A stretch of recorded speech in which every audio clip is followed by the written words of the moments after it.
सर्वांचे Radiance update या YouTube चॅनलवर स्वागत आहे मित्रांनो। आज आपण या व्हिडिओच्या माध्यमातून सरळ जे आपला स्टुडंट पोर्टल असते त्यावर शाळांसाठी अत्यंत महत्त्वपूर्ण नवीन सूचना देण्यात आलेली आहे आणि युडाइस प्लस तसेच सरळ जे प्रणाली आहे त्याचा इंटिग्रेटेड करून जे एक नव्याने पोर्टल जे आहे आपल्याकरिता सरळ पोर्टलवरच ते उपलब्ध करून देतात, त्या संदर्भातली अत्यंत महत्त्वपूर्ण अपडेट्स आहे।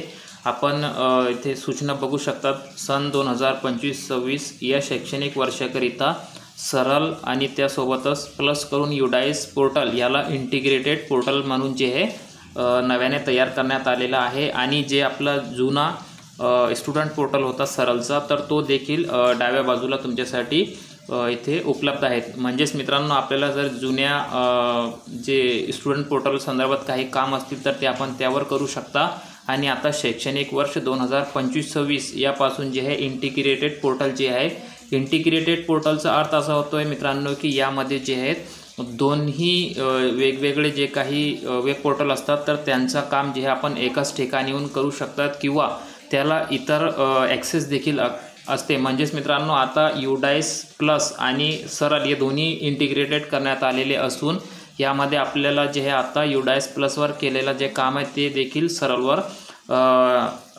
डबल करण्याची आवश्यकता राहणार नाही, याकरिता जे इंटिग्रेटेड पोर्टल तयार करण्यात आलेले आहे। तर मित्रांनो, आपण स्क्रीनवर आता त्याकरिता जे हे बघूया।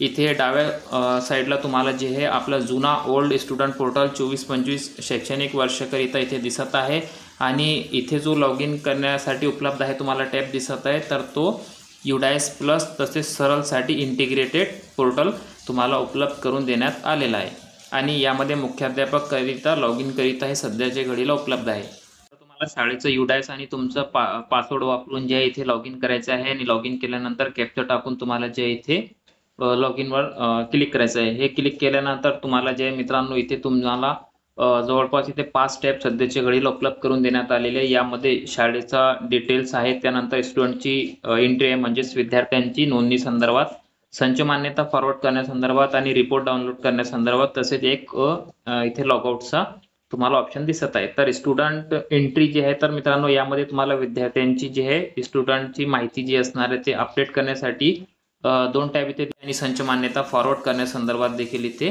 दिसत आहे। शाळेची जे डिटेल्सचा टॅब आहे ते तुम्हाला प्रथम इथे दिसत आहे, त्यामध्ये तुम्हाला माहिती जी आहे इथे फिल करावी लागणार आहे। तर अशा प्रकारचे मित्रांनो आता इंटिग्रेटेड पोर्टलच्या माध्यमातून तुम्हाला जे इथे सुविधा देण्यात आलेली आहे आणि विद्यार्थ्यांची जे काही माहिती असणार आहे, तपशील असणार आहे ते तुम्हाला स्टुडंट पोर्टल यावर जाऊन जे आहे यामध्ये शैक्षणिक वर्ष 2025-26 निवड करून तुमची इयत्ता आणि त्याकरिता तुमची डिव्हिजन जे काही असेल ते केल्यानंतर गोवर क्लिक करायचं आहे। तुम्हाला इथे सर्व प्रकारची विद्यार्थ्यांची तुमच्या इयत्तामध्ये असणारे विद्यार्थ्यांची लिस्ट दिसणार आहे। त्यामध्ये तुम्हाला सध्याच्या घडीला जे त्यांची कास्ट करिता एडिटचं ऑप्शन आहे आणि इतर जे ऑप्शन असणार आहे तुम्हाला व्ह्यू करिता देण्यात आलेले आहे। तर ही महत्त्वाची अपडेट्स होती ज्याची सविस्तर माहिती आज आपण इथे घेतलेली आहे।